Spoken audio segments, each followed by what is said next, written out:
Hi everyone. सो आज मेरा exam था आईबीपीएस क्लर्क का और ये मेरा फर्स्ट अटेम्प्ट था। तो इससे पहले मैंने एसबीआई क्लर्क का भी एग्ज़ाम दिया था और मैंने सोचा था कि एसबीआई क्लर्क से तो इजी होगा आईबीपीएस क्लर्क का एग्ज़ाम, और मैं ये सोच के गई थी कि मैं कुछ भी हो जाए मैं 90 प्लस अटेम्प्ट करूँगी, क्योंकि हिमाचल से कट ऑफ बहुत ज़्यादा जाती है। तो मैं अपने दिमाग में बिठा के गई थी कि मेरे को 90 प्लस करने हैं अटेम्प्ट, चाहे मैं कैसे भी करूँगी। तो हुए तो वो है नहीं। तो मैं बताती हूँ क्या-क्या किया। सबसे पहले क्वांट खुला था, क्वांट में अरिथमेटिक के क्वेश्चन जब मैं स्टार्ट ही किया ना था वहाँ से अरिथमेटिक से ही स्टार्ट हुए सारे क्वेश्चन, ठीक है? और 12 क्वेश्चन आए थे अरिथमेटिक के। फिर थी सिम्प्लिफिकेशन, और सिम्प्लिफिकेशन भी ऐसे ईज़ी नहीं थी वो यार, वो मतलब उसमें जो टर्म्स थी ना, जैसे वो बड़ी-बड़ी लिखी हुई थी, तो उनको कैलकुलेट करने में टाइम लग रहा था, और मल्टीप्लिकेशन वगैरह वो ठीक-ठाक आई थी करने के लिए, ठीक है?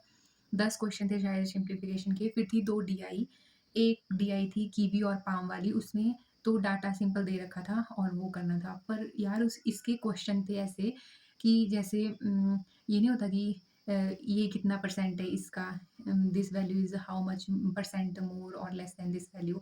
और ये ना एक पज़ल में, जैसे एक डीआई में 2 क्वेश्चन आ रखे थे ऐसे, और उनके आंसर्स भी ऐसे नहीं थे कि हाँ सिंपल-सिंपल जैसे आपका आ गया ना आंसर तो डायरेक्ट दिया होगा, डायरेक्ट नहीं था वो फ्रैक्शन में उनके आंसर दे रखे थे। जैसे एक आया था मेरा 1/3, तो उसका होना था जैसे 33.33 ना परसेंटेज में, तो वैसे नहीं दे रखा था, वो परसेंटेज की वैल्यू फ्रैक्शन में दे रखी थी, तो उसका आंसर था 33 1/3 ऐसे था। और ऐसे ही दे रखे थे, कुछ की वैल्यू पॉइंट में भी आई है कि 79 70.5 ऐसा था कुछ, मेरे को याद नहीं रही है। तो ये था, और एक डीआई थी, सिटीज़ थी, एक कॉलेज था शायद एबीसी करके, और उनमें था जैसे 5 लाइन्स थी ना बीच में, उसमें जैसे 0 है नीचे, फिर 30, फिर 60, फिर 120 ऐसे दे रखे थे उनके वैल्यूज़। तो वहाँ पर एक्स की वैल्यू आनी थी 6, और मतलब हर एक सेक्शन की वैल्यू 6, 6, 6 होनी थी। तो वो था। और इसके क्वेश्चन भी थोड़े ईज़ी थे, मतलब ठीक है, हो जाने थे। और इसके अलावा कुछ नहीं आया था, यही आया था। ना हमें एप्रोक्सिमेशन आई थी, ना वो क्या बोलते हैं, क्या बोलते हैं उनको, इक्वेशंस आई थी। मेरे को याद नहीं है, शायद या तो 24 अटेम्प्ट है मेरे, या तो 25 है, क्योंकि मैंने शीट पर लिख रखा था कि मैंने कितने अटेम्प्ट किए हैं, बट मैं सबसे पहले नंबर पे बैठी थी और सर ने आते ही मेरी शीट ले ली। फिर मैं देख नहीं पाई थी, तो ये था। और उसके बाद था इंग्लिश। इंग्लिश में एक तो आए थे एरर के क्वेश्चन, और एरर ऐसे नहीं थे, ऐसे था जैसे सेंटेंस है ना, 5 सेंटेंस दे रखे थे, और उनमें 1 सेंटेंस बताना था कि एरर फ्री कौन-सा है, विदाउट एरर कौन-सा है मतलब, ठीक है? 2-3 क्वेश्चन आए थे शायद एरर के। फिर था वर्ड स्वैप थे, वो तो बहुत ईज़ी थे। और फिर था ऐसे था सोलो ट्रैवलिंग वाला, जैसे मतलब सोलो ट्रैवल्स होते हैं ना, कि अपनी लोकेशन फ्रेंड्स को, अपनी फैमिली को शेयर कर दो, ऐसा मतलब ऐसा-ऐसा था उसमें। क्वेश्चन थे उनके। और ये था फिल इन द ब्लैंक्स था, और पैराजंबल था। पैराजंबल मेरा बना है BDECA। अब बताना आपका क्या बना है, ठीक है? और ये था, और इंग्लिश में मेरे अटेम्प्ट हुए 29। एक मैंने शायद एरर वाला, एक मैंने फिल इन द ब्लैंक नहीं किया है, इतने गंदे फिल इन द ब्लैंक आए थे। और मेरे को पता है मैंने जो किए हैं ना, 2-3 और आए थे ना फिल इन द ब्लैंक्स, वो राम वाले थे, कुछ राम के ही सारे दे रखे थे। वो मेरे शायद गलत होंगे, पता है मेरे को। एक मैंने छोड़ दिया था, वो मैंने नहीं किया। फिर खुलती है रीज़निंग। रीज़निंग में आए थे 3 पज़ल थी। रीज़निंग ईज़ी थी यार, डूएबल थी, मतलब ठीक है। अल्फ़ा न्यूमेरिक सीरीज़ थी।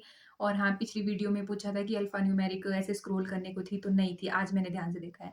तो एक था जैसे वर्ड नहीं, वो नहीं करते कि हाँ, पेयर कितने हैं, बैकवर्ड और फॉरवर्ड, वो था एक क्वेश्चन। और एक था मतलब नंबर्स लिखे हुए थे, और उनको डिक्रीज़िंग या इंक्रीज़िंग ऑर्डर में कुछ ऐसे अरेंज करना था, और बताना था कि अपनी जगह पे कौन है, मतलब अपनी पोज़ीशन चेंज कौन नहीं कर रहा है। तो शायद 2 थे मेरे ऐसे, है ना? 2 नहीं कर रहे थे शायद चेंज, वो था। और बस यही था। यार रीज़निंग में ना मेरे पास लास्ट में 2 मिनट बच गए थे, और मेरे को लग रहा था कि मेरे अटेम्प्ट अच्छे हो जाएँगे। 31 अटेम्प्ट मेरे तब तक हो गए थे, और लास्ट में 2 मिनट बच गए थे। और क्वेश्चन मेरा रहा था एक शायद मीनिंगफुल वर्ड था, हाँ, एक वो होना था। और 3 क्वेश्चन रहे थे, जो वो नहीं होते कि हाइट, कि 6 लोग बैठे थे और हाइट के हिसाब से उनको वो करना था।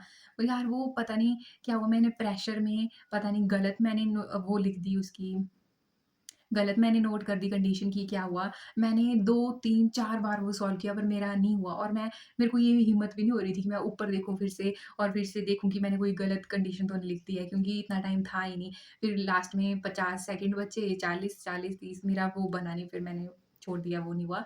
तो मेरा टाइम था टोटल 31 इसमें रीज़निंग में। तो टोटल मिला के मेरे बन रहे हैं 84 या 85। अब क्वांट का नहीं मेरे को पता ना कितने हैं, तो उस हिसाब से बनेंगे मेरे।